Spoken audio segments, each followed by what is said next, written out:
Masaya natin ipaghandang pagdating ng manunubos na kapalitas natin. Tuwiring mga landas, mga alitan ay tapusin sapagkat si Kristo'y darating.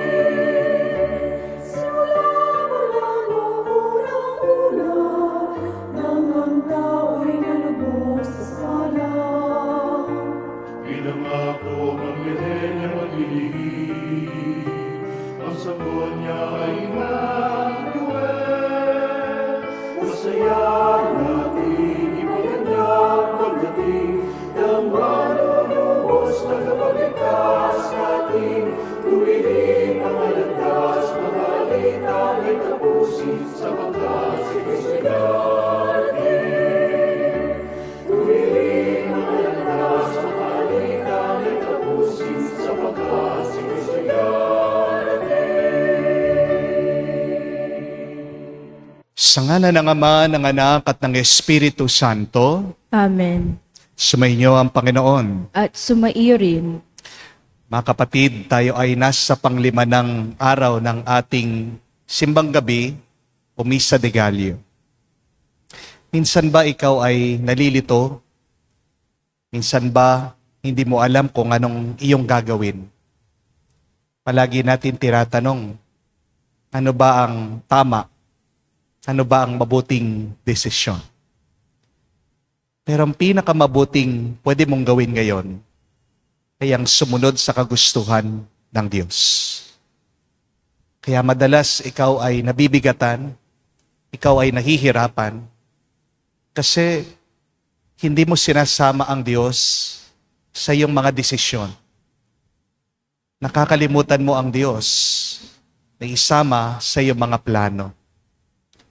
Ang pinakasiguradong desisyon na pwede natin gawin sa ating buhay ay ang sumunod sa kagustuhan ng Diyos.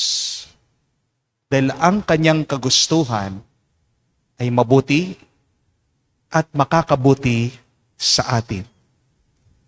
Sa napakaraming beses na kung saan tayo'y pumili base sa ating nararamdaman, tayo'y pumili na hindi naman talaga natin pinag-isipan.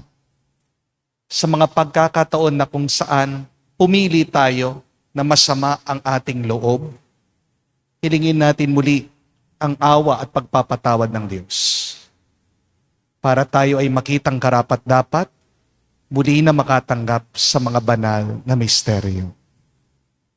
Inaamin ko Sa makapangyarihang Diyos at sa inyo mga kapatid, na lubha akong nagkasala sa isip, sa salita, sa gawa, at sa aking pagkukulang. Kaya isinasamo ko sa mahal na Birheng Maria, sa lahat ng mga anghel at mga banal, at sa inyo mga kapatid, na ako'y ipanalangin sa Panginoong ating Diyos. kawan tayo na makapangyarihang Diyos. Patawarin tayo sa ating mga kasalanan. Patnubayan tayo sa buhay na walang hanggan. Amen.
Gloria in excelsis Deo.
Manalangin tayo. Ama naming makapangyarihan, niloob mong iyong salita na binalita ng anghel ay maging taong totoo sa sinapupunan ng mahal na Birhen. Pagkaloob mong kami sumasampalatayang siya'y ina ng Diyos, ay matulungan niyang dumalangin sa iyo sa pamagitan ni Jesucristo kasama ng Espiritu Santo magpa sa walang hanggan. Amen.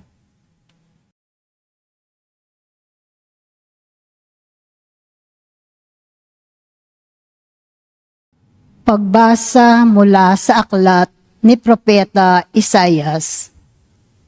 Noong mga araw na iyon, ipinasabi ng Panginoon kay Akas, "Humingi ka sa akin ng palatandaan, maging sa kalaliman ng Sheol o sa kaitaasan ng langit." Sumagot si Akas, "Hindi po ako hihingi. Hindi ko susubukin ang Panginoon." Sinabi ni Isaias, "Pakinggan mo, sambahayan ni David. Kulang pa ba ang galitin ninyo ang mga tao na pati ang aking Diyos ay inyong niyayamot? Kaya nga't ang Panginoon na rin ang magbibigay ng palatandaan. Maglilihi ang isang dalaga at manganganak ng lalaki, at ito'y tatawaging Emmanuel." Ang salita ng Diyos. Salamat sa Diyos. Ang Panginooy darating, siya'y dakilang hari natin. Ang Panginooy darating, siya'y dakilang hari natin. Ang buong daigdig, lahat ng naroon, may-ari ang Diyos, ating Panginoon. Ang mundo'y natayo, at iyong sandigay ilalim ng lupa, tubig kalaliman. Ang Panginooy darating, siya'y dakilang hari natin. Sino ang marapat umahon sa burol? Sa burol ng poon, sino ngang aahon? Sinong papayagang pumasok sa templo? Sinong tutulutang pumasok na tao? Siya na malinis ang isip at buhay, na hindi sumamba sa Diyos-Diyosan, tapat sa pangako na binibitawan. Ang Panginooy darating, siya'y dakilang hari natin. Ang Panginoong Diyos, pagpapalain siya, ililigtas siya at pawawalang sala.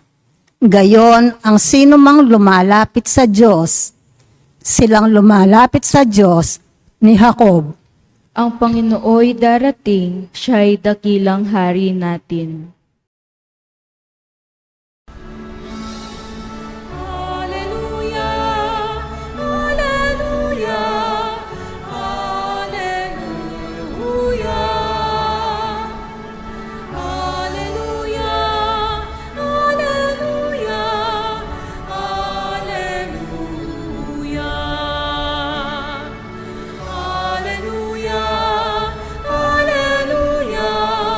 alleluia.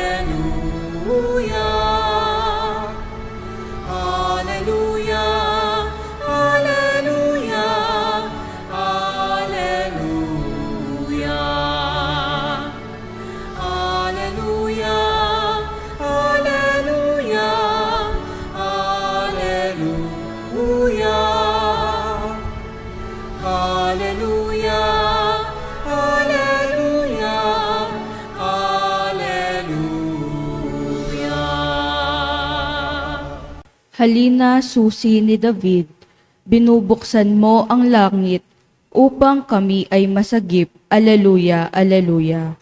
Sumainyo ang Panginoon. At sumaiyo rin, Ang mabuting balita ng Panginoon ayon kay San Lucas. papuri sa iyo, Panginoon. Nang ika-6 ng buwan ng pagdadalang tao ni Elizabeth, ang Anghel Gabriel ay sinugo ng Diyos sa Nazaret, Galilea, sa isang dalaga na ang pangalay Maria. Siya'y nakatakdang ikasal kay Jose, isang lalaki buhat sa lipi ni Haring David.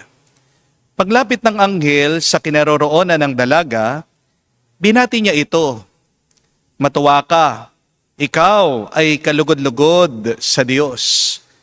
Wika niya. Sumaiyo ang Panginoon. Nagulumihanan si Maria sa gayong pangungusap at inisip niyang mabuti kung ano ang kahulugan niyon. Kaya't sinabi sa kanya ng anghel, "Huwag kang matakot, Maria, sapagkat kinalulugdan ka ng Diyos. Makinig ka, ikaw ay maglilihi at manganganak ng isang lalaki. At siya'y tatawagin mong Jesus. Magiging dakila siya, tatawaging anak ng kataas-taasan. Ibibigay sa kanya ng Panginoong Diyos ang trono ng kanyang amang si David. Maghahari siya sa angkan ni Jacob magpakailanman. At ang kanyang paghahari ay walang hanggan." "Paanong mangyayari ito? Gayon ako'y dalaga," tanong ni Maria.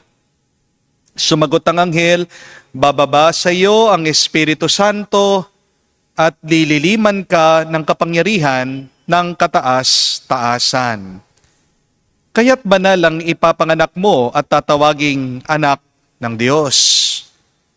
Natatandaan mo ang iyong kamag-anak na si Elizabeth? Alam ng lahat na siya'y baog. Ngunit naglihi siya sa kabila ng kanyang katandaan.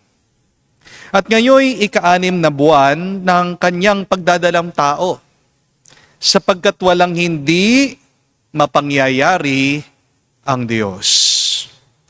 Sumagot si Maria, "Ako'y alipin ng Panginoon. Mangyari sa akin ang iyong sinabi." At nilisan siya ng anghel. Mga kapatid, ang mabuting balita ng ating Panginoon. Pinupuri ka namin, Panginoong Hesukristo. Magandang araw po muli sa inyong lahat. Mga kapatid, may tanong lang po ako sa inyo. Ano pong nararamdaman nyo ngayon? Hindi po birong tanong ito, ha? Kasi ang nararamdaman mo ay may ibig sabihin. Your feelings have meaning. Kapag po nararamdaman nyo daw ay nasa tiyan o sikmura, ang tawag po dyan, kutob, intuition. Kapag dito naman sa ulo, ang iyong nararamdaman, madalas yan ay galit o gulo ng isip. Kapag sa mukha naman, ang iyong nararamdaman, yan po ay hiya, di ba? Namumula ka. Kapag naman ang nararamdaman mo dito sa lalamunan, yan naman po ay lungkot. Parang may bara, parang merong kang hindi mailabas. At kapag sa dibdib ang iyong nararamdaman, yan naman po ay kaba, yan po ay takot. Ano ang nararamdaman mo ngayon? Bakit ko po naitanong ito? Dahil mahalaga po na malaman mo anong iyong nararamdaman bago ka gumawa ng desisyon. Tandaan niyo po ito. Never ever make a permanent decision based on a temporary feeling. Wag na wag kang pipili base sa iyong emosyon, base sa iyong kaba, base sa iyong pagod, base sa iyong takot. At baka kalaunan, pagsisihan mo, mga kapatid. Ang nararamdaman kasi natin, nagbabago. Our feelings are temporary. Our emotions are fleeting. They are not a good basis in making a decision. Pero yung bunga ng iyong pinili, nagtatagal yan. Di po ba? At ito po ang tinuturo, binibigay na halimbawa sa atin ng ating mahal na ina, si Maria. Sa ating nabasang ebanghelyo ngayon, nung inanyayahan siya ng Diyos sa kanyang plano ng kaligtasan, hindi daw po pumili ang ating mahal na ina ayon sa kanyang nararamdaman. Kung feelings lang po ang basihan ni Maria, natakot sana siya, umiwas sana siya, tumanggi sana siya sa Panginoon. Pero hindi nagdesisyon si Maria mula sa kanyang takot. Nagdesisyon, pumili ang ating mahal na ina mula sa kanyang pananampalataya. Hindi man po lubusan maintindihan ni Maria, pero lubos ang kanyang pagtitiwala sa Ama. Kaya nga po tayo'y pinapaalalahanan ngayon. Following God is not based on your feelings, but following God should be based on truth and trust. Minsan, kapag sumusunod ka sa Diyos, nararamdaman mo mahirap, mabigat, hindi madali. Pero sumunod ka pa rin sa Kanya. Kasi kalaunan, sa iyong kinabukasan, may nakahintay na mabuting grasya. Make decisions based on your trust. You will see miracles will happen in your life. Maraming beses, gumagawa po tayo ng desisyon mula sa ating kutob. Di po ba? Pero hindi naman sa lahat ng pagkakataon, tama ang ating kutob. Kung totoo po ang kutob, edi sana marami na ang sumusugal na nanalo sa sugal. Di po ba? Pero aminin na mga sugarol dyan, kutob ko, mananalo na talaga ako, magbebet ulit ako. Anong nangyari? Wala. Talo sila. Kung talagang totoo ang nararamdaman natin, yan ang makakabuti sa atin. Bakit ang daming mga babae ang nagkamali sa kanilang pagpili sa kanilang mga asawa? Feeling ko talaga siya na yung the one. Naramdaman ko talaga meron kaming connection, merong spark, may kilig, may kuryente. Father, anong nangyari? Tandaan niyo po, huwag kayong gagawa ng desisyon base sa iyong nararamdaman. Because, yes, your feelings may be true. And yet, they are not right.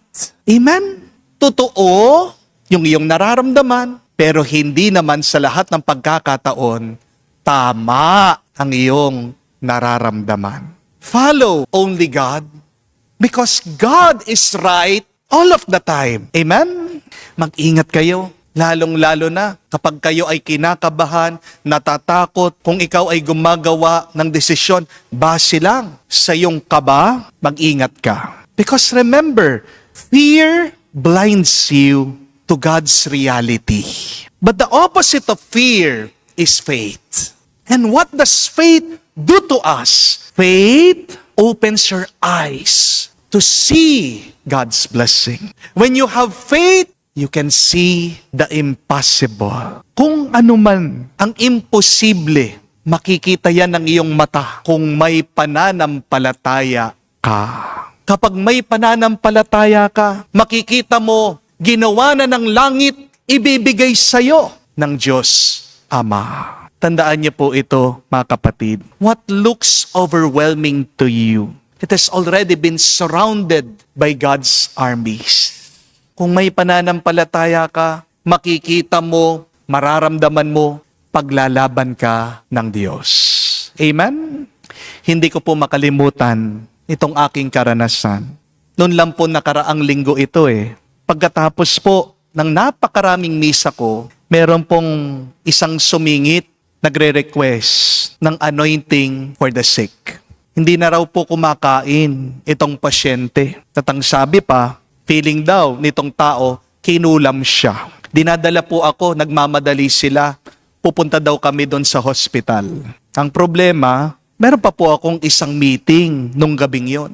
At sabi ko po dito sa pamilya, tatapusin ko muna po itong aking meeting at pagkatapos, pupunta ako, i-anoint ko siya doon sa hospital. Hintayin niya po ako. Naghintay po yung may sakit. At kahit na gabi na po, pumunta ako sa hospital at pagdating ko po pagkabukas ng pintuan, nakita ko po yung pasyente. Diretsyo, hindi na gumagalaw. Sabi ko, bangkay na yata. Pero tuwang-tuwa po yung pamilya niya, Father, pasok po kayo. Father, pagdasal niyo po. At sa loob-loob ko po, habang pinagdarasal ko yung tao, sabi ko, mukhang may ililibing na naman ako. Alam niyo po kasi, dito sa aking parokya, halos bawat linggo, ang daming namamatay. Nag-a-average po ako ng mga patay dito sa parokya. Kakaunti na po yung 5 per week. Marami po nung minsan, isang linggo, naglibing ako 10 tao. Yan nga po sabi nung parish priest na pinalitan ko, Father, mamamatay ka dito sa mga patay. Sabi niya, maraming namamatay dito sa parokya. Ihanda mong sarili mo. Pagod na pagod po ako dito sa parokya dahil po sa mga patay. Kaya nga po, araw-araw, isa po sa pinagdarasal ko sa aking mga parokyanos. Sinasabi ko sa Panginoon, Lord, pahabain mo naman ang buhay nila. Kasi po, mas pagod yung merong patay kesa sa mga buhay. Di po ba? No? Pero mas mabait yung mga patay kesa sa mga buhay. Amen? Yung patay, hindi nangaaway yun Hindi po ba? No? Anyway, sabi ko po sa Panginoon, I was praying habang ina-anoint ko po itong taong may sakit sa hospital. Lord, wag mo naman agad kukunin ng taong ito. Magpapasko na. Maawa naman po kayo. Extend nyo naman po yung buhay niya kung gugustuhin nyo. At alam niyo po kung ano nangyari. Last Sunday, nung nakaraan lang pong linggo pagkatapos po ng misa, pagkatapos lahat ng mga nagpa-picture, bumisita sa akin dito sa parokya, sa pinakahuli ng pila, may isang matanda, may hawak ng tungkod, lumalakad, lumapit sa akin, nagmano. At sabi po nung kasama niya, Father, hindi kayo maniniwala. Ito yung pasyenteng inanoint nyo nung gabi. Nakatayo na.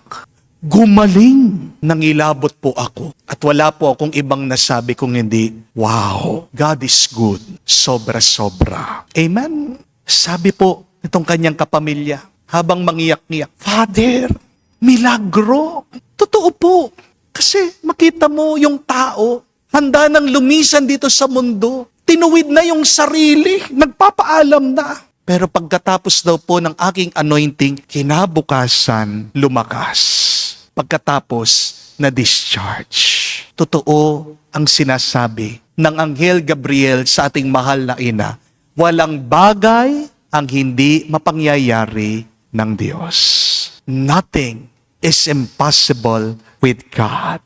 You only have to believe. That is why, that is the best decision that you have to make today. You have to believe with all of your heart. God can do it. Amen? Mga kapatid, kung feeling lang ang basihan ng iyong pagdedesisyon, sigurado, marami po sa inyo, susuko na, bibitaw na, mawawala na ng pag-asa. Pero, higit sa nararamdaman, nariyan ang pananampalataya. At ano po ang ugat ng ating pananampalataya sa Diyos? Yung mga nagawa na ng Diyos sa nakalipas. Yung katotohanan na hanggang ngayon, minamahal ka niya, may ginagawa siyang mabuti para sa iyo. At may pangako ang Diyos para sa iyo sa kinabukasan. What is the basis of our faith? It is to believe that in times past, the Lord has done great things. We believe in God because until now, we know He loves us. God blesses us. The miracle today is your life. Amen? And the basis of our faith is God's promises. Tandaan niyo po, pag nangako ang Diyos, hindi siya namamako. Kapag may sinabi ang Diyos, tinutupad niya. Di po ba? Kaya ano ang kailangan mong desisyonan ngayon? Naghahanap ka ba ng trabaho? Gusto mo na bang iwan yung iyong asawa at pamilya? Naghahanap ka ba ng pera? Saan ka makakahanap ng perang pambayad ng utang? Anong kukunin mong kurso sa susunod na taon? Sasagutin mo ba? Yan ang nililigaw sa'yo. Titigil ka na ba sa pagpapagamot mo? Dahil feeling mo, hindi ka namang gumagaling. Patatawarin mo ba yung mga taong nakasakit sa'yo? Mga kapatid, ulitin ko po. Do not make a lasting decision based on your temporary feeling. Gayahin natin ang mahal na ina. Bago siya umoo, huminto muna siya, nakinig muna siya, nagnilay muna siya, nagdasal siya. So decide based on your trust on God. Sundan natin si Mama Mary. She trusted God. That was the basis of her decision. Tingnan niyo naman po kung ano naging bunga ng kanyang pagpili dahil sa kanyang tiwala sa Diyos. Nagkaroon ng kaligtasan ng ating buhay at ang ating buhay ay benendisyonan ng Diyos. So, the more that you trust God, the more that you will follow Him, and the more that you follow God, the more that you will make blessed, peaceful, and joyful decisions in your life. Kung gusto mong magkaroon ng mga mas pinagpalang desisyon, kailangan kang sumunod at manatili sa Diyos. Ito pong ating ipagdasal sa banal na misang ito, sa panglimang araw ng ating simbang gabi. Sabihin natin, O Maria, turuan mo kami, gabayan mo kami kung paano magtiwalang lubusan sa Diyos para lahat ng aming mapili ay magkaroon ng bunga ng grasya at pagpapala. Amen. Tumayo po tayo. Natalay po natin sa Diyos ang ating mga dasal at panalangin. Si Jesus ay siya ang ating Emmanuel, ang Diyos sa piling natin. Ang kanyang pagiging kapiling natin ay bukal ng kasiyahan at lakas. Pagkatiwala natin sa Kanya ang ating mga alalahanin at pag-asa habang nananalangin tayo. Ating sabihin, Panginoon, dinggin mo kami. Panginoon, dinggin mo kami. Panginoong Hesus, lumagi ka nawa sa iyong simbahan habang tuwi na siyang nagsisikap maghatid ng iyong mabuting balita sa lahat at magbigay saksi rito sa buhay ng kanyang mga kasapi. Manalangin tayo. Panginoon, dinggin mo kami. Panginoong Hesus, lumagi ka nawa sa Santo Papa, aming obispo, aming kura paroko, at kanyang mga katulong, upang sila'y maging mga lalong mabisang ministro ng iyong inspirasyon at pamamatnubay. Manalangin tayo. Panginoon, dinggin mo kami. Panginoong Hesus, lumagi ka nawa sa aming mga pinunong politikal at sibil, sa aming mga hukom, mga pulis at mga sundalo, upang mabisa nilang maitaguyod ang katarungan, kaayusan, at kapakanang panlahat. Panalangin tayo. Panginoon, dinggin mo kami. Sa katahimikan po ng ating puso, sabihin natin, banggitin natin ngayon sa Diyos ang ating mga personal na intensyon.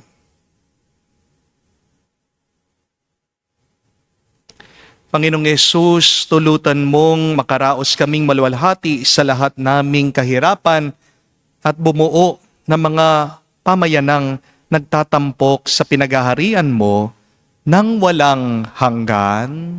Amen.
Manalangin kayo mga kapatid, para ng ating mga paghahain ay kalugdan ng Diyos amang makapangyarihan.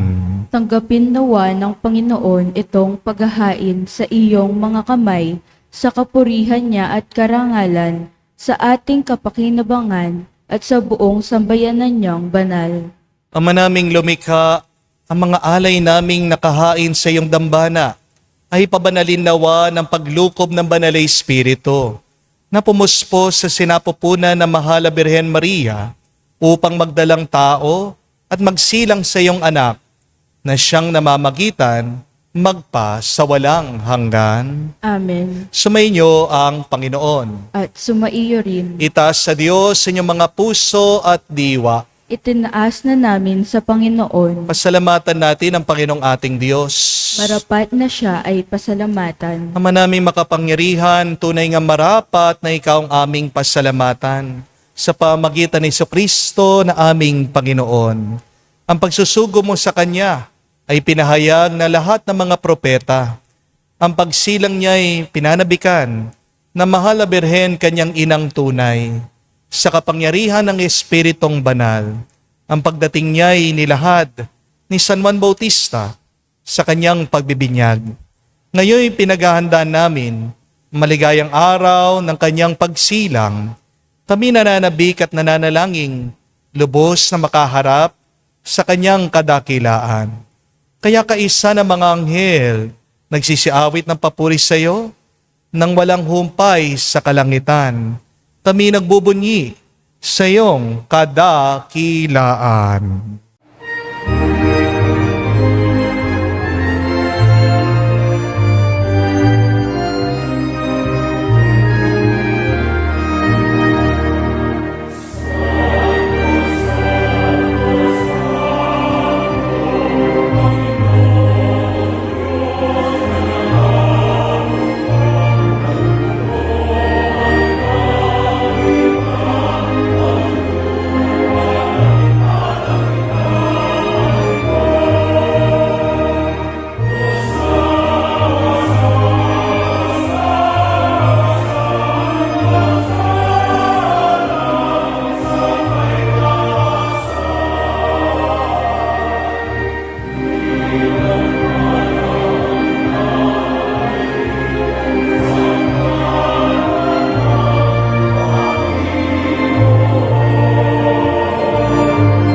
Ama naming banal, ikaw ang bukal ng tanang kabanalan.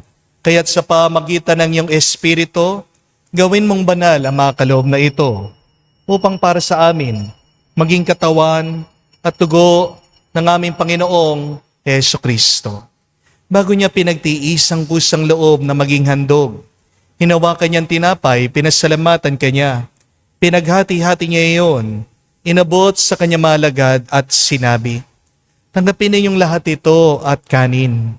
Itong aking katawan na ihahandog para sa inyo.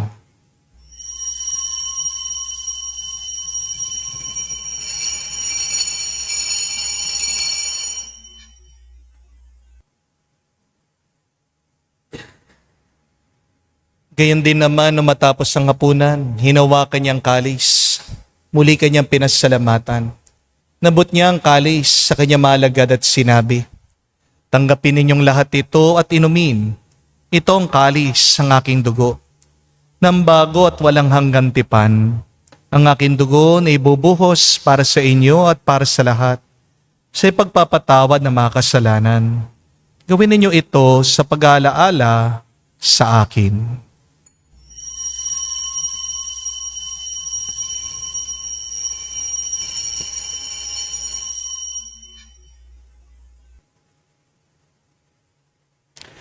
Ang misteryo ng pananampalataya. Aming ipinahayag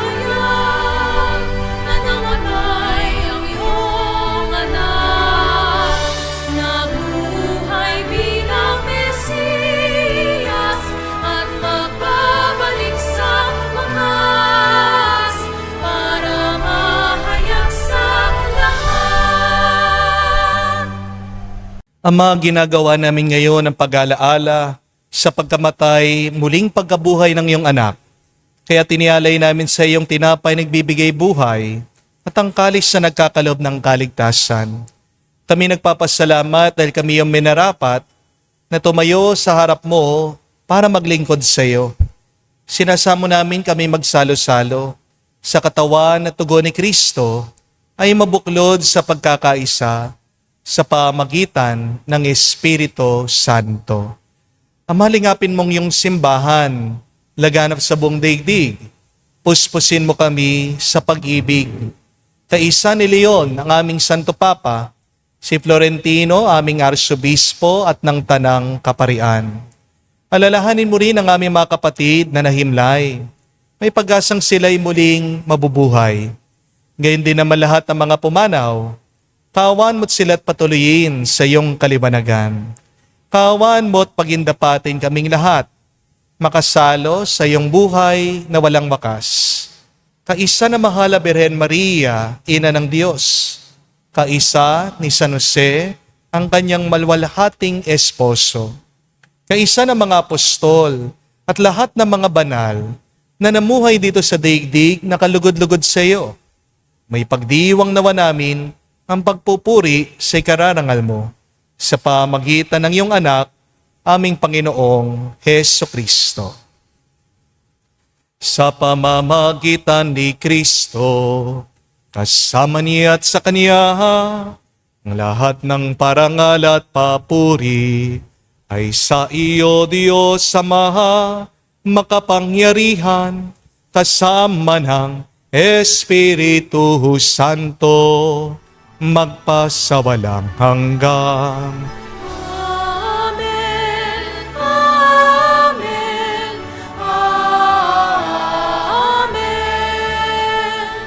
Amen, Amen,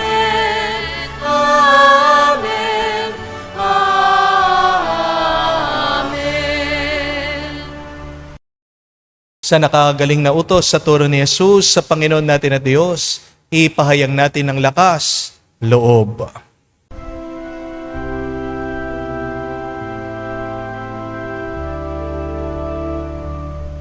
Ama namin, sumasalangit ka, sambahin ang ngalan mo, mapasa amin ang kaharian mo, sundin ang loob mo dito sa lupa para nang sa langit. Bigyan mo kami ngayon ng aming kakanin sa araw-araw at patawarin mo kami sa aming mga sala para ng pagpapatawad namin sa nagkakasala sa amin. At huwag mo kaming ipahintulot sa tukso, at iadya mo kami sa lahat ng masama. Hinihiling namin kami adya sa lahat ng masama, pagkalooban ng kapayapaan araw-araw.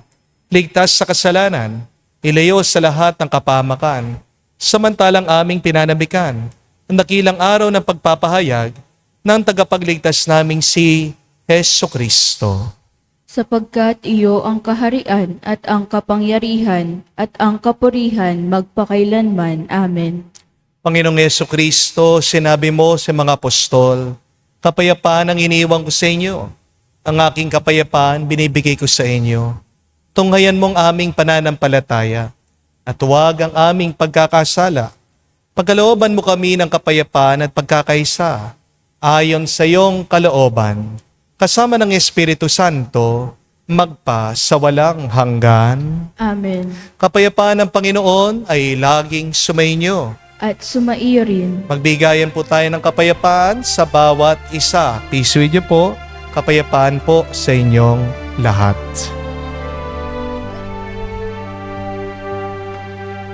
Cordero ng Diyos na nag-aalis ng mga kasalanan ng sanlibutan, maawa ka sa amin. Maawa ka sa amin. Cordero ng Diyos na nag-aalis ng mga kasalanan ng sanlibutan, maawa ka sa amin. Maawa ka sa amin. Cordero ng Diyos na nag-aalis ng mga kasalanan ng sanlibutan, ipagkaloob mo sa amin ang kapayapaan.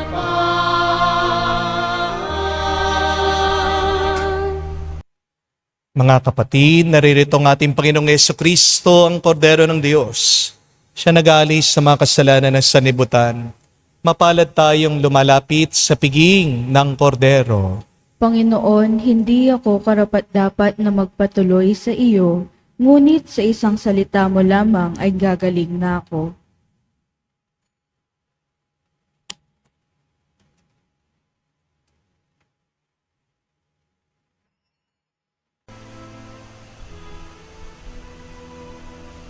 Halina, Jesus, aming mananako.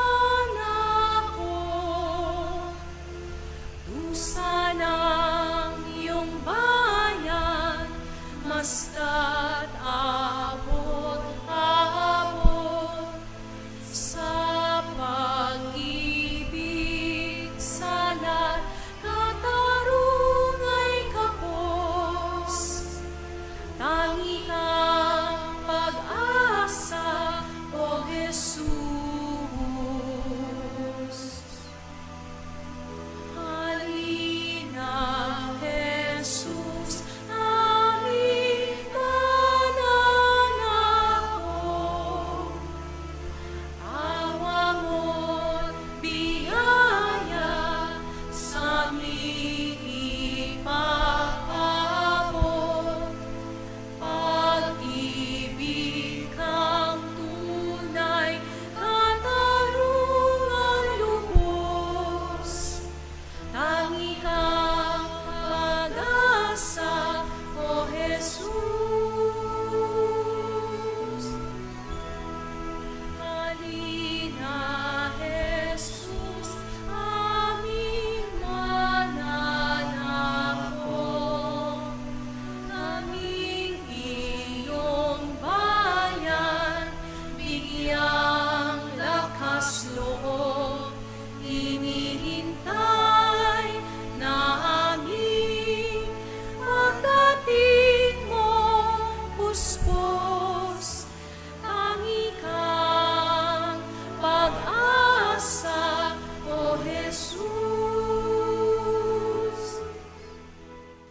Manalangin tayo. Ama namin mapagmahal, sa aming pagsasalo sa banal na hain, lagi nawa naming madama ang iyong kagandang loob, upang kami magkamit ng kaligtasan, makundangan sa pagkakatawang tao ng iyong anak. Ngayon aming ginugunita ang kanyang ina, sa pamagitan din ni Jesucristo, kasama ng Espiritu Santo, magpa sa walang hanggan. Amen. Parehas lang po na nagpakita si San Gabriel, Arkanghel, sa ating mahal na ina at kahapon narinig po natin, ito'y nagpakita kay Zacarias. Pero anong pagkakaiba? Bakit si Zacarias nabingi at napipi habang ang ating mahal na ina ay mas pinagpala pa? Dahil pumili ang ating mahal na ina base sa kanyang tiwala sa Diyos. Pero itong si Zacarias, sinabihan na ng mabuting balita, nagduda pa rin siya. Kasi mas inuna pang sundan ni Zacarias yung kanyang lungkot, yung kanyang takot, yung kanyang pagdududa. Na mag-ingat kayo, mga kapatid. Hindi sa lahat ng pagkakataon, tama ang iyong nararamdaman. Maaaring ito ay totoo, pero hindi ka dadalhin yan sa mas makakabuti sa iyo. Your feelings may be true, and yet your feelings are not always right. Yet the good news is God is always right. So follow the Lord always. Do not make a lasting decision on a temporary feeling. Anong nararamdaman niyo? Para po sa ating assignment ngayong pang-5 araw, pray over your feelings. Pray your feelings to God. Yung mga nararamdaman mo, nararanasan mo, pagdasal mo yan sa Diyos. Hindi dapat yan ang basihan ng iyong pagpili. And as you pray, ask the Lord to transform what you are feeling and experiencing inside. Hindi naman ibig sabihin na when you have a bad feeling, that something bad will happen. Hindi naman ibig sabihin, pag ikaw ay nahihirapan, may masamang nangyayari sa iyo. Nasasaktan din po, sakit sa katawan, yung nag-i-exercise. Pero gusto yan nung nagpapakapayat, di po ba? Kasi pag wala kang nararamdaman na sumasakit sa iyong katawan pagkatapos mong mag-exercise, ibig sabihin, walang kwenta yung iyong pag-iensayo. Di po ba? Di ibig sabihin na sumasakit yung ulo ng bata.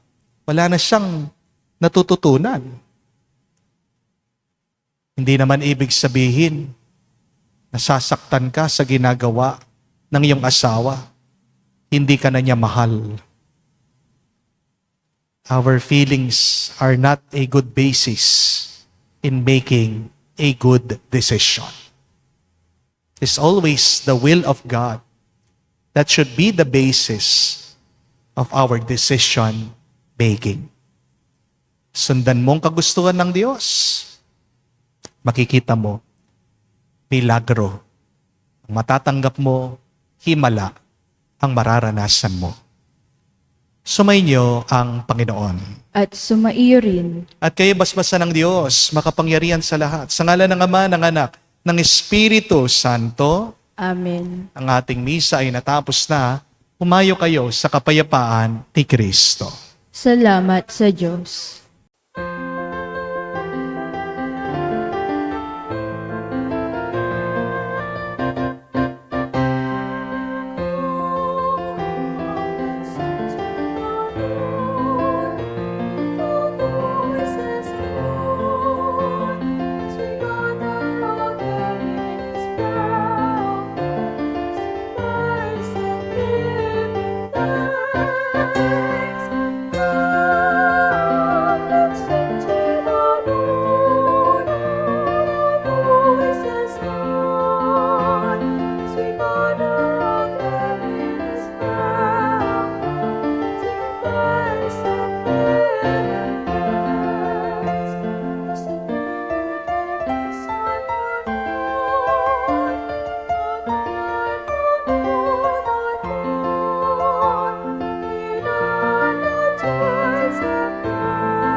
present